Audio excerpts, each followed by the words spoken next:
Hey, what's up, you guys? Bloody Jacob here to bring you my review of the most recent episode of Vikings on the History Channel, which was episode 15 of season 4, called All His Angels. And I know I am a week late getting to it. Sorry, I'm just adjusting something here. But when I heard about what transpired and what they actually decided to do that's, as far as we know, accurate from history, I made a point to catch up on it as soon as I could. Still watching Supernatural and everything, but when I heard about what happened with this, I was definitely more motivated to catch up, just out of sheer dread, but also just out of respect for the character and story. Of course, massive spoilers in this video. My reviews mostly, almost always contain spoilers, but just warning you here because this is probably going to be like the biggest spoiler of the whole, the biggest, I'll say the biggest death of the entire series. Oh man. So we finally see the death of Ragnar Lothbrok.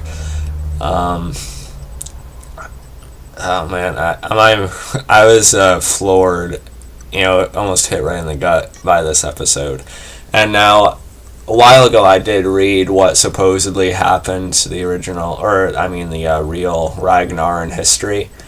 Of course, it said he was, captured by, King Aela and, of course, put to death in the snake pit. Of course, there's no way we can know all the details and stuff, but the show's version of this, their version of these events here, was just so well done. I think in my top shows of 2016, I forgot to include Vikings, so I had to leave a comment on it and mention how it would be around 7, 8, or 9. But after catching up and seeing the last few episodes, and especially this one, Vikings could very well crack my top 5 for sure. There's just no justice I can do. I'm going to try and talk about certain pieces of dialogue. I'm going to try and talk about certain character moments here.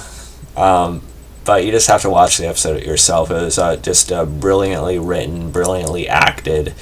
And I already thought very highly of Vikings, but the way they did this, it's one of, if not the greatest, death of a character I've seen on TV.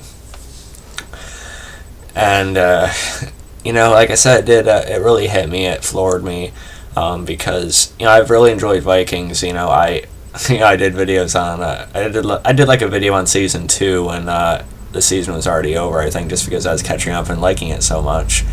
And Ragnar, played by Travis Fimmel, is a character I've definitely fallen in love with over the years. Even when I wasn't at the height of my interest for the show, I'd always have a great appreciation for it, just because of the way Fimmel plays Ragnar, the charisma, the subtle depths to him.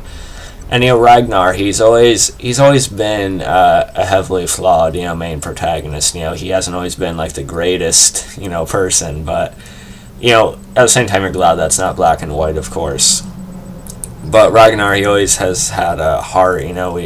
I think he's been easy to care about. Through all this time, everything he's been through, everything he's lost. It's been an amazing ride. And, Ragnar during the season, the stuff at the Edu and stuff, that was a little, off and everything. But just throughout the season, since the end of season 3, really, but especially starting with this season, Ragnar, he's just been, he's much older now. He's gotten very, very tired, really questioning if he wants to live anymore. And especially in the last half of the season after the defeat with Rollo and such. He's just on his last legs, really. He doesn't have, he's even said it himself, he doesn't have the strength or the drive basically to be the way he was when he was younger, and to conquer anything or things like that. And so really this second half of season 4, it has been about sort of him tying up all the loose ends he had, He visited Lagatha, he talked with his sons. We got some really good scenes between, Ivar and Ragnar in this episode, as well as the previous couple. Even Aslog. I also really liked Lagatha taking over Kattegat, by the way. That was a long time coming, and glad she killed Aslog. It was obvious that Ragnar never really had a love for Aslog. The woman on his mind would always be Lagatha, and he carries a tremendous amount of guilt and regret that, he ever went off, the other way.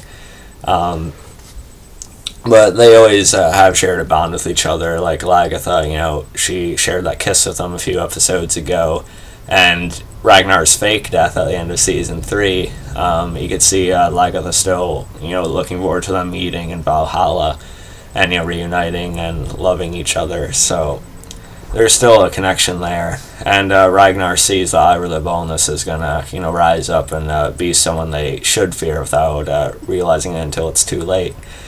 So Ivar is becoming a really good character as well, and I've also really liked the scenes with Egbert and Ragnar. The conversation they had, I think, in the episode prior was just really well written, back and forth. Good acting as well. Them just talking about religion and basically coming to the conclusion and agreeing with each other. They're both drunk, but basically saying they're both like the Christian stuff and like the gods Odin and Thor. They're just both ridiculous, like with heaven and Valhalla and such. Then they also have a really good conversation about remembering Athelstan, and Ragnar gets to meet Athelstan's son. Some very good scenes there. He gives his son the necklace he had kept from Athelstan. And, I could go on and on just about the amount of detail they put into Ragnar's last few episodes here. And, of course, the blind man, he finally... The blind man sees Ragnar, of course referring to the seer, saying when the blind man sees him, that will be the day. And, it is. Ragnar, he goes in, knowing what he wants, knowing that he's not really going to fight, knowing that he's going to sort of turn himself over, basically. Ragnar went out on his terms, he went out, without the gods swerving him, without, anything else, making the call for him. And, it gives him some comfort in that. And he turns himself over to Egbert, and Ragnar requests him to be turned over to Ayla, who will surely kill him, whereas Egbert actually looked to Ragnar as a friend. So Ragnar knew what he was doing here. Arguably, maybe Ragnar would have never been caught if he didn't, just sort of give himself over like this. And he, secures Ivar's safe passage and stuff like that, so that's good. And, I just, again, I really liked all the Egbert and Ragnar conversations, too. Egbert saying, Ragnar's the most dangerous man on this planet. And Egbert actually, does regret, or at least he thinks he had more of a choice. With Egbert handing Ragnar over, you expressed remorse for having to destroy something or someone truly great. And God, I could just rave about the dialogue and how the characters are written, for probably another hour or so at least. But I do gotta get to work soon. But just amazing stuff. And as far as Ragnar's actual death goes, it was really well handled. Some people are surprised they stuck to history. Of course, there's people that wish they would have found a different way, how to escape somehow or something.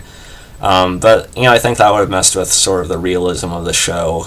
And Ragnar, he is one of my favorite lead characters ever. So, like I said, I was floored. I was gutted, to see this happen to him, the way Ayla tortured him, and of course getting bitten by the snakes and being dropped in the pit at the end and such. It was definitely hard to watch. That happened to a character I love so much. I'll admit I cried. I'm not going to deny that. I'm not just going to say, oh yeah, it didn't make me cry. But it did. And despite that being hard to watch, to see that all that stuff happen to him, really the last couple episodes and this episode especially, in doing that though, it gave Ragnar a very respectful and almost honorable send-off in a way, despite what he was going through. Ragnar never really cracked. He never really let Ayla crack him. He hardly reacted to the things Ayla did to him or the rest of his men did to him. And he got to make the speech at the end, knowing it would stick to Ayla, something Egbert had talked about earlier. Saying how he can't wait to, for the feast with Odin and Valhalla and such, and of course promises that he'll be avenged and things like that. Very, very great acting from Travis Fimmel. He's a fantastic actor, and he gave a hell of a performance in this one.